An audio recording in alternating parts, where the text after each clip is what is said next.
As you all know, we are approaching the 70th anniversary of the founding of the United Nations.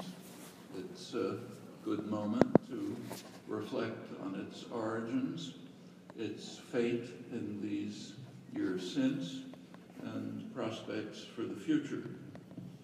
Actually, I was about your age at the time of the founding of the United Nations, and my memories of those grim yet hopeful days are still very much alive. The ashes of the most horrible war in history were still smoldering. The sheer hideousness of the Nazi atrocities was just coming to be recognized fully, along with the realization that human genius had created the means for instant destruction of the species and had in fact employed those means to vaporize 2 Japanese cities. In those bitter and frightening days, the UN Charter and the founding of the United Nations provided a desperately needed ray of hope. It's worthwhile to recall the opening words of the Charter, establishing the United Nations, I'll quote it, "to save succeeding generations from the scourge of war, which twice in our lifetime has brought untold sorrow to mankind, and to reaffirm faith in fundamental human rights, in the dignity and worth of the human person, in the equal rights of men and women and of nations large and small, and to establish conditions under which justice and respect for the obligations arising from treaties and other sources of international law can be maintained, and to promote social progress and better standards of life and larger freedom." The Charter is one of the foundations of modern international law. It was soon amplified a couple of years later by the Declaration of Human Rights, and over the years by numerous United Nations General Assembly conventions designed to, enabling conventions, they're called, to implement the principles and the rights that are enunciated in resolutions. There's further amplification in the judgments of the International Court of Justice, World Court, and other international tribunals, and by Security Council resolutions, which alone have the full force of law. The amalgam is an impressive body of doctrine, though it also has fundamental flaws. Those are recognized with some bitterness by most of the world, but often ignored by the powerful. The most serious flaw is a pretty obvious one. The body of law that is established is enforceable only against the weak. The powerful are mostly immune. That's a matter of great importance, particularly to people like us, to citizens of the United States, by far the most powerful and influential state in the international system, and also in many respects the most free of the states of the international system.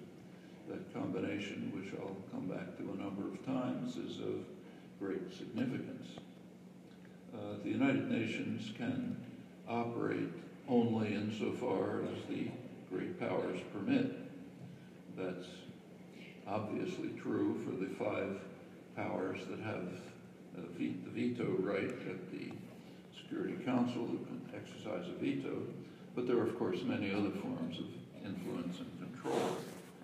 The record of vetoes is quite instructive, worth thinking about.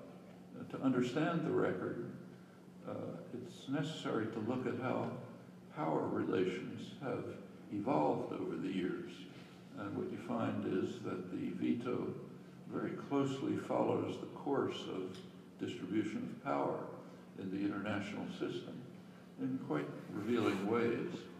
So a couple of words on the, too brief and schematic, but a few words on the evolution of power relations since 1945. In 1945, the United States was, of course, far and away the most powerful state in the world, in fact, in world history. Long before that, it had been the most wealthy state in the world, the greatest economy, and of course has unique advantages not duplicated anywhere else. In fact, by some measures, the American colonies, even before independence, were the richest part of the world. By the end of the 19th century, the United States had far surpassed other economies, even the combination of other great economies, and World War I greatly enhanced its relative power. The United States was, however, not a major international actor. It wasn't the leading actor in world affairs. Britain, though by then declining, still had that role, followed by France. Well, World War II changed all of that. Other industrial countries were severely damaged or destroyed. The U.S. economy boomed. Industrial production in the United States quadrupled. Wartime technologies laid the basis for rapid post-war growth. 1950s and the 1960s were the greatest growth period of modern economies, and relatively egalitarian growth. So the lowest quintile did about as well as the upper quintile. That's changed in the last generation pretty radically. The 50s and 60s are sometimes called by economists the golden age of capitalism.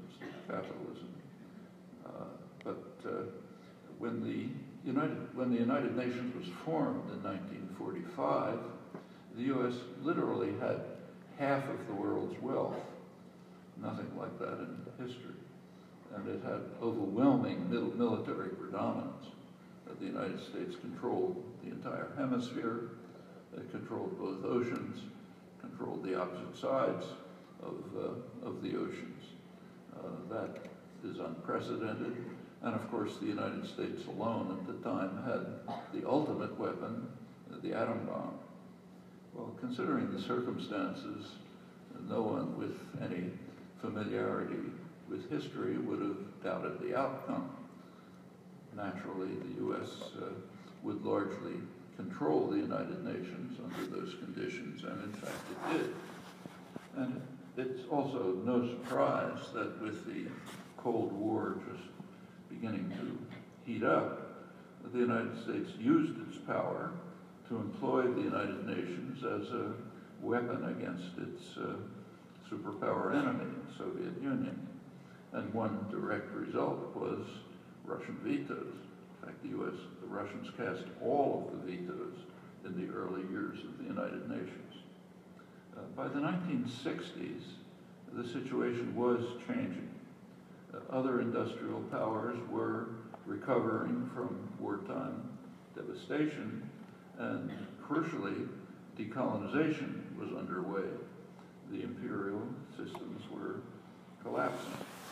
New states were arising in the former imperial domains, and they were beginning to become actors in the international system, diversifying power to an extent. The U.S. power was still incomparable, but it was declining. In fact, it began declining from the late 1940s. There's much talk these days about American decline, but it's often overlooked that the decline began in the late 40s and has been continuing since, though the United States remains predominant without compare.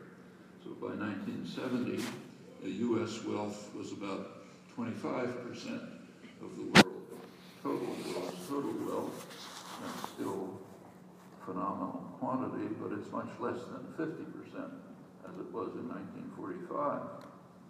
By 1970, the world was understood to be what was called tripolar, three major economic areas, industrial centers, US-based North America, German-based Europe, and Northeast Asia, which already was the most dynamic developing region of the world.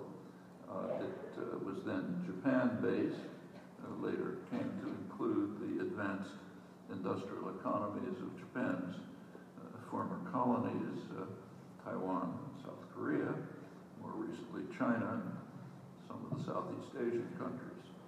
The world was changing, and the United Nations was becoming more representative of the nations of the world. And that is reflected in the record of vetoes, which changed corresponding to the distribution of power. The United States faced its first veto ever in 1970. It joined Britain in vetoing a resolution that condemned the white racist state of southern Rhodesia. Since that time, the United States has been far in the lead in vetoing Security Council resolutions, Britain second. Many of the U.S. vetoes have been in defense of Israel, where the U.S. stands virtually alone. In the General Assembly, where there is no veto, votes on Israel-Palestine issues are regularly passed by enormous majorities, something like maybe 150 to 3, with the United States opposed, sometimes joined by some Pacific Island dependency, other dependency. And much the same is true of the annual votes on the condemning the U.S. embargo against Cuba, passed similar, 180 to 2, United States and Israel. One of the reasons why the U.S. recently moved to a degree of normalization with Cuba is that the U.S. was simply becoming totally isolated in the world, and in fact isolated in the hemisphere, practically barred from hemispheric meetings because of this issue. Those are all quite important facts. And there are vetoes on many other issues. In fact, the United States even is alone in having vetoed a resolution at the Security Council, 2 resolutions, in fact, calling on all states to observe international law. The resolutions didn't mention any country in particular, but it was understood that they were aimed at the United States, which had just rejected a World Court decision ordering the United States to terminate what was called its unlawful use of force, means international terrorism, against Nicaragua, and to pay substantial reparations. The U.S. responded by rejecting the decision, vetoing 2 Security Council resolutions calling on states to observe international law, and in fact escalating the attack. U.S. international isolation then was already quite significant and increasing, and that was understood in high places. There was an official explanation from the State Department as to why the United States rejected the World Court decision and vetoed the resolution. It was given by the State Department legal advisor, Abram Sofair, who pointed out, I'll quote him, that the world majority often opposes the United States on important international questions, so that we must reserve to ourselves the power to determine which matters fall essentially within the domestic jurisdiction of the United States as determined by the United States. In this case, it was international terrorism that practically destroyed the targeted country. No other country in the world can take that position, even powerful ones. But that's part of the prerogative of power, that you can do that and that it remains almost unknown. Few people know about it. Well, this combination of power and disregard of public opinion is natural. Those 2 things go together. Power, disregard of other opinion are very natural partners. And they are revealed very dramatically when we consider the most serious international crime, the crime of aggression. Concept well defined in international law, General Assembly resolutions signed by the United States, others. It's understood, aggression is understood to be, I'll quote, the supreme international crime, differing only from other war crimes in that it contains all of the evil that follows. Those are the words of the Nuremberg judgment, which sentenced Nazi war criminals to death and became a founding principle of modern international law. Well, there are clear cases of aggression in radical violation of the UN Charter, international law, global opinion, the cases where the aggression itself is the supreme international crime and the evil that followed is immense, right to the present moment. Actually, the most extreme case in this millennium is the U.S.-British invasion of Iraq in 2003. But there is no thought that the consequences are enormous. It, aside from virtually destroying Iraq, it set in motion sectarian conflicts which had not previously existed, which are tearing Iraq to shreds and in fact tearing the region to shreds. ISIS is one extremely ugly consequence of this. But there's no thought of any punitive reaction, no comment on such an idea, no thought of it, and no official condemnation. It's impossible. The perpetrators are immune simply because they're too powerful, immune from any action or even verbal condemnation. There is criticism within elite circles, in fact, criticism of the aggression. The most extreme permissible criticism that you can find articulated is that the invasion failed. So President Obama is praised for being an early opponent of the war, but little attention is paid often to the basis for his opposition. He said it was a strategic blunder. That was the problem, which means that if it had succeeded, it would have been fine. That's the most extreme criticism that can be raised against a truly powerful state. Other crimes of state are treated pretty much the same way in articulate opinion. These practices are quite common among states of the world and throughout history. The stance is commonly accepted within the violent state, but often not elsewhere. Part of the growing international isolation. Well, if you've been paying attention to U.S. discourse in recent years, you'll know that Iran has been described regularly as the greatest threat to world peace, standard phrase from government commentators. Actually, the world sees matters differently. The non-aligned movement, what's called the Global South, vigorously endorses Iran's nuclear programs. It accepts that they're aimed at developing nuclear power, though in fact it's not unlikely that they're aimed at least in gaining what's sometimes called nuclear capability, the capability to produce nuclear weapons, which is enjoyed by a great many countries which have far lesser need for deterrence than Iran does. And it's useful to remember that according to U.S. intelligence, if Iran is developing nuclear weapons, they don't know, but if it is, it would be part of their deterrence strategy.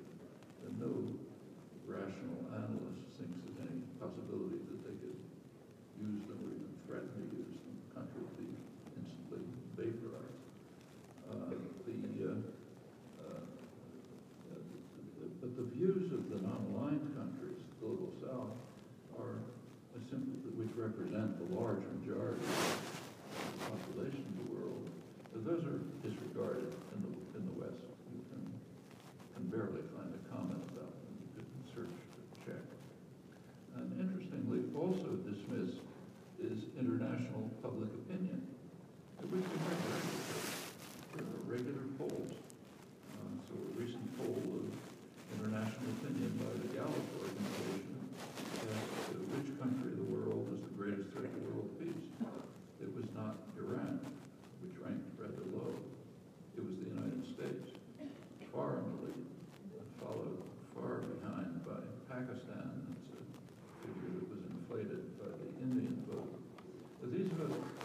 these attack views are not merely dismissed. The poll was not even reported in the United States. So the prerogatives of power dictate that it's irrelevant, stance that may be convenient, but is not wise. Well, it is of considerable interest that popular opinion in the United States diverges quite significantly from that of the decision-making classes and articulate opinion. So popular support for the United Nations remains very high. A considerable majority of the U.S. population has generally held that the United Nations and not the United States should take the lead in international conflicts. And a small majority even held that the United States should abandon the veto and follow international opinion if we don't approve of it. Such views are so remote from a lead opinion that they're barely even articulated publicly. And something similar is true of the General Assembly conventions designed to implement the provisions of international law. The U.S. actually ratifies very few of these, and those few are qualified by reservations which exclude the United States from their jurisdiction. Of course, the ratification by others is typically quite hypocritical, accompanied by no intent to live up to the fine words. But U.S. power and its increasing isolation in the world scene are illustrated symbolically by the fact that the United States assumes the right to be self-immunized from international law and does so quite publicly. Well, let's return to the most severe current threat, the atomic weapons. The scientists who created atomic weapons understood better than anyone that humans now face the prospect of self-annihilation, and they've often been in the lead in seeking to avert the catastrophe. They have a publication, Bulletin of the Atomic Scientists, its primary source of information on these issues. It has a famous doomsday clock, which was established in 1947, which estimates how close we are to the midnight of self-annihilation. A couple of weeks ago, the doomsday clock was advanced 2 minutes to 3 minutes before midnight. That's the closest it's been to midnight for 30 years, a moment to which I'll return. It's with such concerns in mind that the UN opens by declaring that all members shall refrain from the threat or use of force, with narrow exceptions. That's the most fundamental principle of international law. It's remarkable to see how commonly the principle is violated by the United States and lesser powers. In fact, if an extraterrestrial observer were watching what's happening on Earth, they would marvel at our inability to appreciate the risks that we're consciously taking. And they would realize that we've survived for 70 years, literally by blind luck. If you take a look at the record, it's quite shocking, and I advise doing it. That not only includes foolhardy decisions, choices of political leaders, but also just accident. There have been a huge number of cases where a very close call, where automated control systems determined that a nuclear attack was taking place, and a nuclear response was stopped only by quick human intervention. The way the systems operate, there's very little time. Well, I mentioned that just to give an example, the Bulletin of Atomic Scientists just published a review of 6 years, 1977 to 1983. They found probably hundreds of such cases. And the article concludes that nuclear war is the black swan we can never see, except in that brief moment when it is killing us. We delay eliminating the risk at our own peril, Now's the time to address the threat, because now we're still alive, by luck. I'll finish by quoting I mentioned the doomsday clock. I said it had just been moved 2 minutes closer to midnight, closest it's been in 30 years, when there was a very serious war scare. Now, the reasons now go beyond the increasing threat of terminal nuclear war. If you look at the announcement in the Bulletin of Atomic Scientists, moving the clock, it reads as follows. It says, unchecked climate change, global nuclear weapons modernizations, outsized nuclear weapons arsenals pose extraordinary and undeniable threats to the continued existence of humanity, and world leaders have failed to act with the speed or on the scale required to protect citizens from potential catastrophe. These failures of political leadership endanger every person on Earth. The clock ticks now at 3 minutes to midnight because international leaders are failing to perform their most important duty, ensuring and preserving the health and vitality of human civilization. You'll notice that this declaration faults political leadership, not without reason, but leaders do not act in a vacuum. Even in highly authoritarian states, they're constrained by the public, and much more so to the extent that states are more free and democratic. And these considerations bring us right back home. Despite many abuses, the United States remains unusual among the states of the world in the freedom that citizens enjoy to speak and to act without fear of state violence and repression. And furthermore, the United States remains by far the most powerful state in the world, extraordinary advantages of security and health.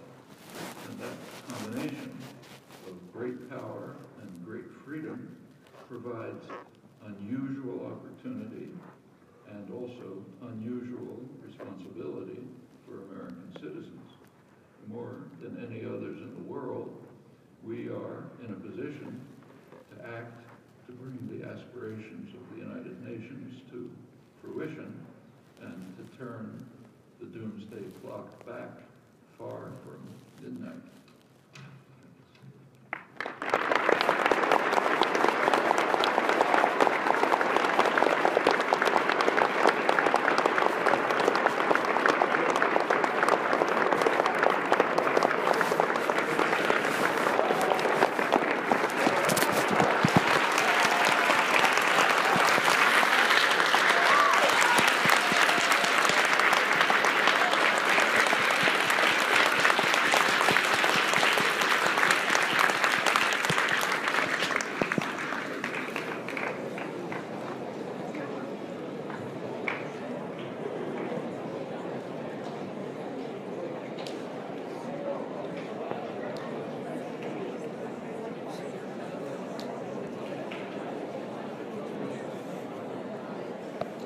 Thank you, Professor Chomsky.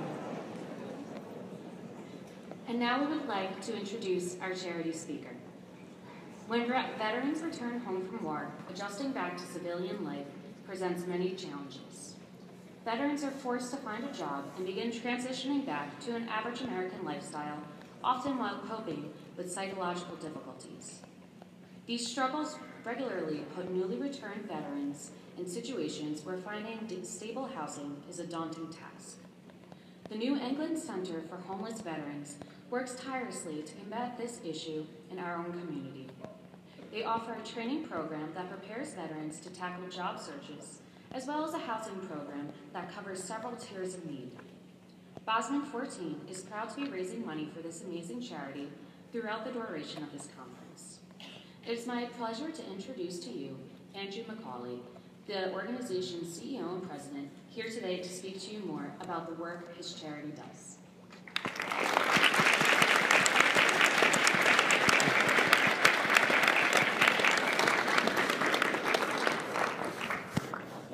Well, good evening, folks.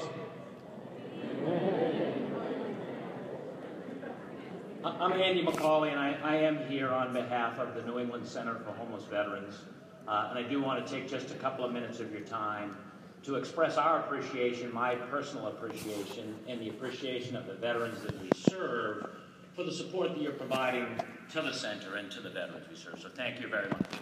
Also, we are based in Boston, so I do want to welcome all the delegates who may have traveled from other locations here to this great location, and congratulations for coming here and participating in this very, very educational, and I think you will find enlightening forum.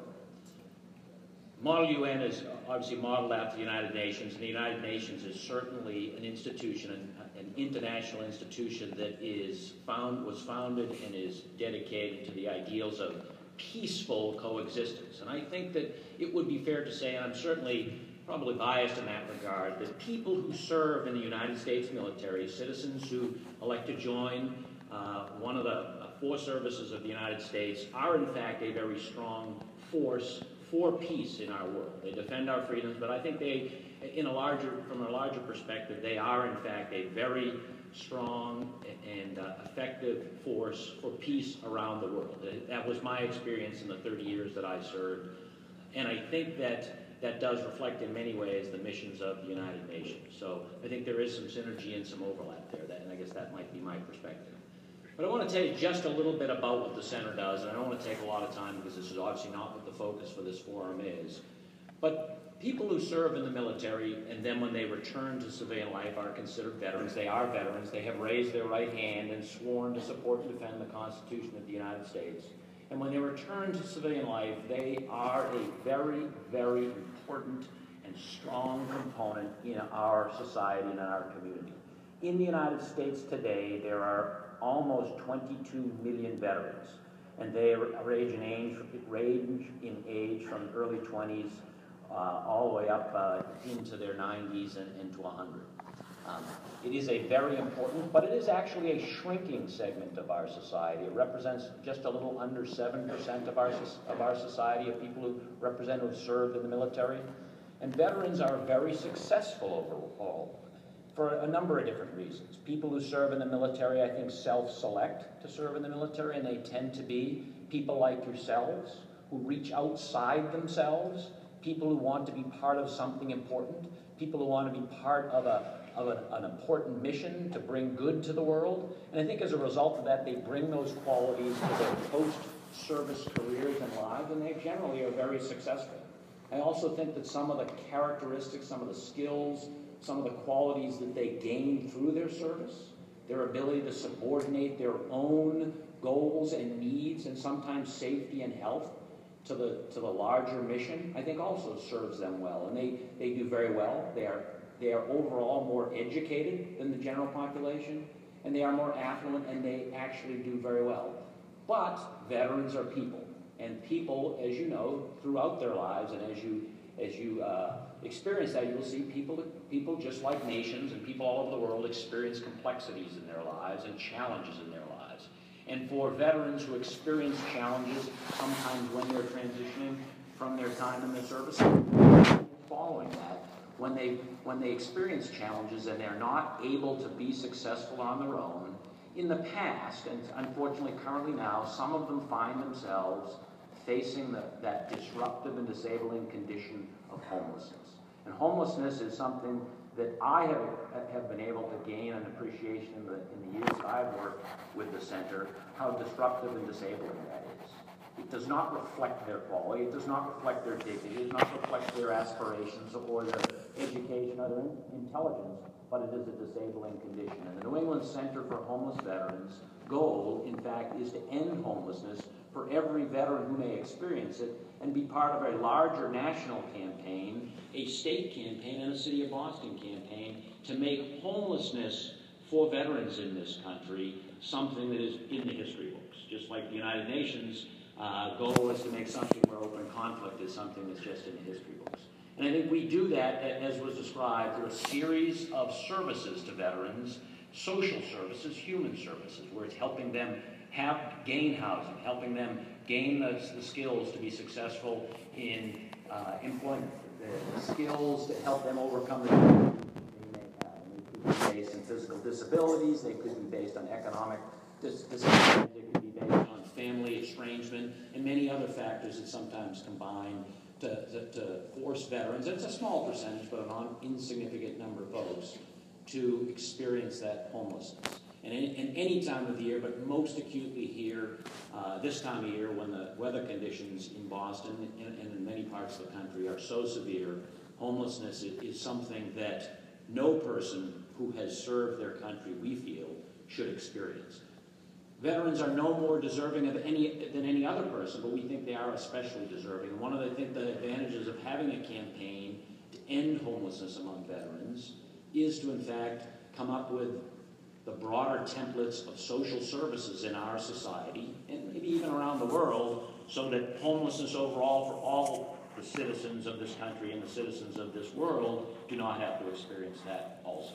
So thank you very much for your support to the New England Center for Homeless Veterans.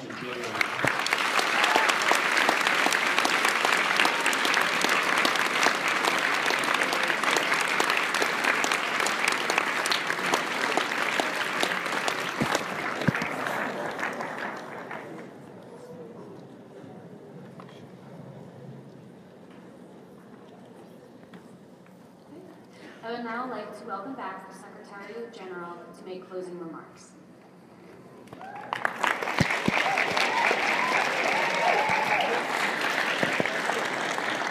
So, before we close these ceremonies, I just want to take a moment and dedicate it to our Director General, Cody Smith. Cody Smith could no longer